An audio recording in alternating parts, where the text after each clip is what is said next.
Olá, alunos, sejam bem-vindos à nossa aula de Sociologia. Neste dia, espero que vocês estejam concentrados, atenciosos, para que o nosso conhecimento seja melhor adquirido. Vamos fazer hoje uma revisão, uma devolutiva da nossa atividade anterior, para que possamos, em seguida, continuar com um novo conteúdo. É o seguinte, pessoal, estou compartilhando uma tela com vocês agora, um slide, e eu gostaria que vocês prestassem atenção nele, que ele vai ser a base para o nosso estudo de hoje. Primeiro, uma reflexão, observar o mundo à nossa volta sobre um novo ângulo.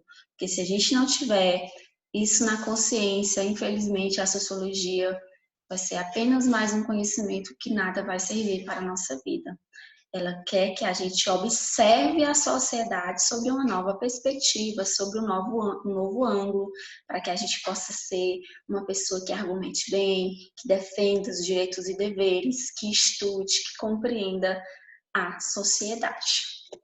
Na nossa aula anterior, foi colocado um texto para vocês chamado Dinâmica da Ilha, que ele já foi feito em sala, vocês fizeram uma atividade em grupo, e no texto tinha uma reflexão: como sobreviver na ilha diante daquela proposta lá que vocês estavam isolados, longe da civilização, poderiam ficar na ilha um prazo curto ou um prazo longo, mas que deveriam colocar maneiras, formas de sobreviver naquela ilha. E como sobreviver na ilha? Muitos colocaram eleger um líder, buscar alimento, fazer um abrigo, organizar, colocar regras, impor regras. E isso é uma característica da nossa sociedade. Não vivemos em sociedade sem líder, sem alimento, sem abrigo, sem organização. Tudo isso faz parte do nosso contexto. Tinha uma outra reflexão lá, o que é sociedade? Foi colocado que sociedade para vocês é uma composição de indivíduos que mantêm relações afetivas, ou seja, de mãe, de pai, de filho, de avô, de amigos, de professor, de líderes políticos. E, por último, para que estudar a sociedade? Se a gente já sabe que viver em sociedade precisa ter afetividade, precisa ter educação, precisa ter política, mas aí a gente precisa compreender tudo isso de forma científica, comprovada, analisada, estudada. Afinal, é uma característica de outras disciplinas também. Vocês não estudam matemática de qualquer jeito, português, a ciência, a física, a biologia, a química, que são as ciências, né?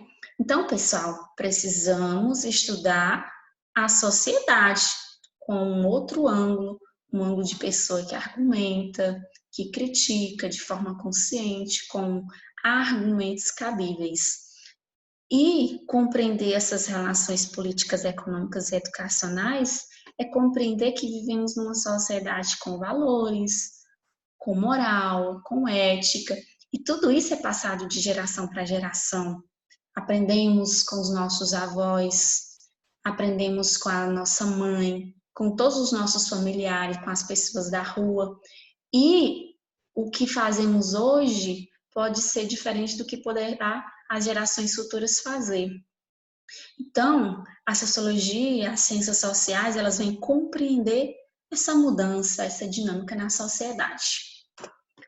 Na atividade de assimilação que foi colocada para vocês, tinha a pergunta como sobreviver na ilha e o que é preciso para viver em sociedade. São perguntas similares que vocês colocaram: liderar, buscar alimento, abrigo, organizar regras. Afinal, viver em sociedade sem isso é viver de forma desorganizada. Na terceira pergunta, tinha como me sinto em sociedade. Muitos colocaram bem, outros colocaram mal, e justificaram que é preciso ter relações, contatos para construir a sua própria história. E a quarta pergunta é: o que compreendi sobre o que é sociedade? A maioria colocou que é uma composição de indivíduos que mantêm relações diversas. Então, está aí a nossa atividade de assimilação da dinâmica da ilha, para que a gente reflita e compreenda que a forma de sobreviver em sociedade, a forma de organização, a maneira como eu me sinto, são objeto de estudo das ciências sociais, na qual estudiosos do passado, os estudiosos atuais estudam para nos explicar, para nos fornecer conhecimento sobre sociedade. Na aula de hoje, estudaremos o surgimento da sociologia, a divisão entre as ciências sociais. A sociologia é uma ciência sociais, mas existem outras. E, por último, vamos ver a atividade, que é um fórum de discussão sobre o pensamento revolucionário. Vocês podem estar acompanhando esse conteúdo também no livro de vocês, de sociologia, das páginas 11 a 23, certo, pessoal? Continuando aqui, eu quero que vocês observem bem essa imagem e reflitam sobre ela. O que vocês podem ver na tela de vocês aí? Homens trabalhando, uma pessoa supervisionando o trabalho. Deixa eu pegar o marcador aqui para vocês observarem melhor, como vocês podem estar vendo aqui. Uma criança brincando. Isso aqui é tipo um jornal. Fábricas. Beleza. Refletimos sobre uma das formas de trabalho que ainda existe hoje, mas que está diferente. Primeira coisa que a gente deve compreender, o surgimento, o contexto dessas ciências sociais. Tivemos revoluções políticas, econômicas e culturais no século XVIII e XIX que influenciaram o surgimento das ciências sociais. Por quê? A Revolução Industrial, ela mudou a forma de trabalhar, de produzir. Vocês viram na foto que os homens estão trabalhando com a sua própria mão de obra, com seu próprio suor. E na Revolução Industrial, a criação da máquina a vapor, que vai substituir muita mão de obra, as inovações tecnológicas, essas máquinas movidas à tecnologia, a acumulação de capital pela burguesia também, pois há muita produção, há muita riqueza com o surgimento das tecnologias. E outra revolução é a francesa. Nesse momento, na França, está tendo uma revolução política, as pessoas estão questionando mais, estão querendo que acabe aquela monarquia, aquele poder absoluto de reis, que houvesse maior democracia, participação das pessoas na sociedade. E o iluminismo, que é uma revolução, um movimento intelectual, ou seja, na qual pessoas se reuniam e desejavam a liberdade. Liberdade de ordem econômica, cultural, política, ou seja, elas queriam que os seus direitos, que pessoas tivessem os seus direitos atendidos. Então, dentro desse contexto de revoluções, vai surgir pensadores teóricos que vão tentar compreender essa dinâmica, essa mudança na forma de trabalhar, na forma de pensar, na forma de ter política. Estamos vendo aqui que na foto anterior tínhamos muitos trabalhadores trabalhando com a sua própria mão de obra. Aqui já temos maquinários, coisas mais tecnológicas, temos ainda a supervisão de um homem, de um comandante, temos também a introdução das mulheres no trabalho, tudo. Ou seja, está tendo mudança. As ciências sociais querem compreender essa mudança. Porém, pessoal, essas revoluções trouxeram bens, mas também trouxeram coisas ruins. Uma das consequências, principalmente da Revolução Industrial, é o aumento da mão de obra barata. Temos o aumento da produção, que não é, entre aspas, uma consequência, mas a mão de obra sim. Por quê? Existia, até aquele momento, uma desvalorização da mão de obra. As pessoas estavam trabalhando, mas precisariam receber bem. Afinal, estava tendo muita produção, as empresas estavam lucrando, os líderes daquelas empresas estavam lucrando, mas estavam pagando mal. Extensas jornadas de trabalho também, o desemprego. Tudo isso por causa do capitalismo, o lucro como principal objetivo. Não existia aqui os direitos e os deveres. as formas de trabalhar eram de qualquer jeito, as pessoas não tinham seus direitos adquiridos. Na foto que vocês estão vendo, ela é a cena de um filme Germinal, de 1993, que retrata trabalhadores se revoltando contra as condições subhumanas em que viviam lá na França. Por quê? Naquele momento se estava produzindo tanto, as pessoas estavam, os donos dessas empresas, dessas indústrias estavam lucrando tanto, mas estavam pagando mal. Com isso as pessoas se revoltavam. Isso também é um objeto, é uma coisa que as ciências sociais queriam compreender, estudar. Aí, dentro desse contexto, vamos ter o surgimento dessas ciências sociais, que a gente vai ver que é a sociologia, a antropologia e a ciência política. No pensamento revolucionário, dentro do surgimento dessas ciências, ele vem revolucionar, querer mudança na forma de adquirir conhecimento, de falar, porque aqui a gente vai ter a racionalidade lógica versus a religião. Naquele momento, a religião explicava tudo, que existia um Deus, que ele era absoluto, que deveria seguir as regras. E a racionalidade lógica, ela vem questionar que não era só a igreja que detinha o conhecimento, outras pessoas também poderiam ler, poderiam falar, porque só naquele momento o rei, as igrejas é quem poderiam falar de forma absoluta. E dentro desse surgimento das ciências sociais, há uma busca pela igualdade. Vai surgir aí a Declaração dos Direitos do Homem e do Cidadão, ou seja, os deveres e direitos ao viver em sociedade, leis trabalhistas que nos proporcionam hoje, proporcionaram naquele tempo o direito trabalhista, apesar de que muitas vezes é infringido, mas é uma conquista com o surgimento das ciências sociais.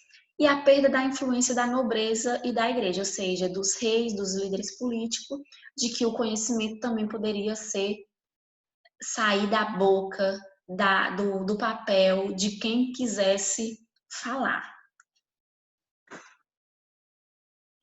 Na tela de vocês, aparece aí uma frase na qual diz: a realidade estudada de modo científico, assim como os fenômenos da natureza. Ela é tirada do livro de vocês e ela quer nos dizer o quê? Que no primeiro momento, as ciências sociais buscavam a ordem social, principalmente com um estudioso chamado Augusto Comte, na qual ele pensava que existia uma cartilha para se viver em sociedade, para resolver os problemas, assim como uma doença que tem um remédio, que tem como se prevenir, como se curar, tal e tal. Mas vai ver que mais na frente, com outros estudiosos, que não era exatamente isso que acontecia, mas também foi importante para o surgimento das ciências sociais. Na tela de vocês aparece a divisão entre as ciências sociais. A primeira ciência que a gente está estudando, que vai dar ênfase, é a sociologia, a ciência que questiona, que explica de forma racional, que tem o Augusto Comte como precursor, que ele falava sobre a manutenção da ordem social nos seus primeiros estudos. Depois a gente vai ver que com Émile Durkheim, Karl Marx e Max Weber, que ele vai trazer uma nova perspectiva sobre a sociedade. A antropologia, ela estuda a origem, como vocês podem ver aqui na imagem aqui, a origem do homem, o seu desenvolvimento e a sua organização em sociedade. Ela é estudada muito pelo Émile Durkheim, que vai falar sobre fato social, que é a forma como as pessoas se comportam, convivem em sociedade. A ciência política, ela vai estudar as relações de poder, os sistemas de governo, como que os governos se comportam. Ela vai ser estudada pelo Karl Marx, falando sobre capitalismo, sobre o acúmulo de lucro, de dinheiro, e o Max Weber, que vai falar sobre economia. Tá aqui as imagens, resumindo essas ciências sociais, para que vocês possam visualizar melhor. Então, gente, é isso. Sociologia para estudar a sociedade, para explicar de forma racional e não através do senso comum, que também a gente vai estudar e já falou em sala de aula, né? Aquelas explicações que não são comprovadas, que são passadas de geração para geração, apenas da boca para fora, sem ter uma explicação racional, uma explicação científica, sem ser comprovada. E com isso, com essa diferenciação entre senso comum e o que é científico, é que a gente tem que se ligar, compreender, para a gente dar real importância a essa ciência que quer da gente questionamento, que quer da gente compreensão, para que a gente possa compreender, como está anotado aqui no meu papel, explicar o porquê e quais características mudam e permanecem na sociedade. Por que a sociedade muda? Por que existe tanto desemprego, tanta pobreza e, ao mesmo tempo, tanta riqueza? Que estudiosos, que alunos, que professores somos nós que não compreendemos as nossas relações em sociedade? Temos que falar de forma com argumentos, argumentar as coisas, questionar. É esse um dos papéis que a sociologia quer da gente, que a gente compreenda, mas que a gente também adquira argumentos cabíveis para viver em sociedade, na busca dos nossos direitos, na busca dos nossos deveres. Por último, tem uma atividade para vocês no Google Sala, é um fórum de discussão, ou seja, é um debate na qual tem um questionamento e vocês devem comentar por lá. O questionamento vai ser o seguinte: o que é pensamento revolucionário e como ele contribuiu para o surgimento da sociologia. Dentro desse debate, pessoal, vocês vão levar em consideração esse vídeo, esse slide, as páginas dos livros 11 a 23 que tem lá. E, pessoal, nada de copiar e colar da internet. Vamos utilizar as nossas palavras, não importam se são poucas ou muitas, mas que precisam ser ditas. Lembre-se que estamos estudando a sociologia, a ciência da sociedade, que argumenta, que explica de forma racional. E um dos nossos papéis é estudar e ter as nossas próprias convicções, as nossas próprias ideias. Se basear, tudo bem, mas só copiar e colar não dá, né, gente? Então, pessoal, bons estudos. Dizer para vocês que é uma grande satisfação tê-los comigo. Estude em casa, fique em casa e até mais.